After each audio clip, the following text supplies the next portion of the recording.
Una, hinihingi ko po ang tenga at damdamin ng bawat Pilipino sa oras na to. Alam niyo po, hindi po madali ang maging artista. Ito pong trabaho namin, mahal po namin ang trabaho namin. Ito pong trabahong to ay ginagalang namin. Kapag sinasabi ng ibang tao, racket, tumaracket kayo, masakit po sa amin yun. Dahil kahit kailan, hindi racket ang tingin namin sa trabaho namin. Ang hinihiling po namin sana, galangin din po ng lahat ang trabaho namin kung paano nyo ginagalang ang trabaho ninyo. Hindi po porket artista, gusto namin ng publisidad. Kaya masama, kaya mabuti, nakaka-apekto po sa amin yan. Dahil ang kalakal po namin ay may kinalaman sa imahe namin. Nakalulungkot pong isipin na lagi kaming nadadamay sa usapin ng politika.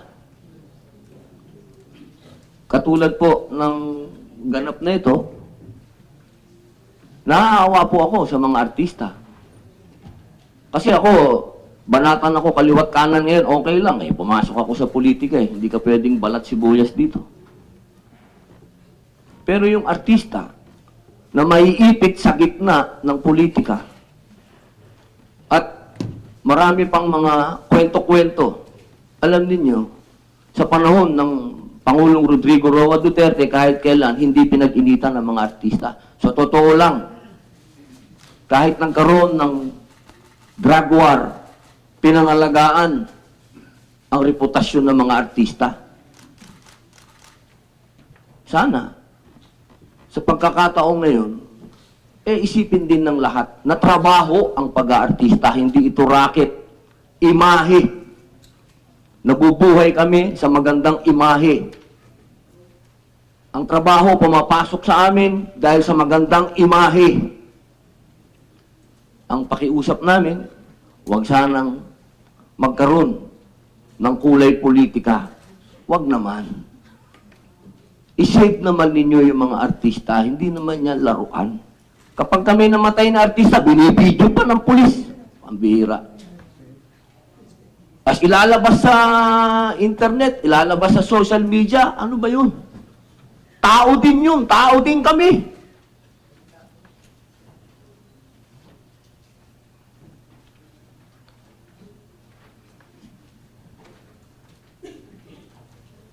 Sana po,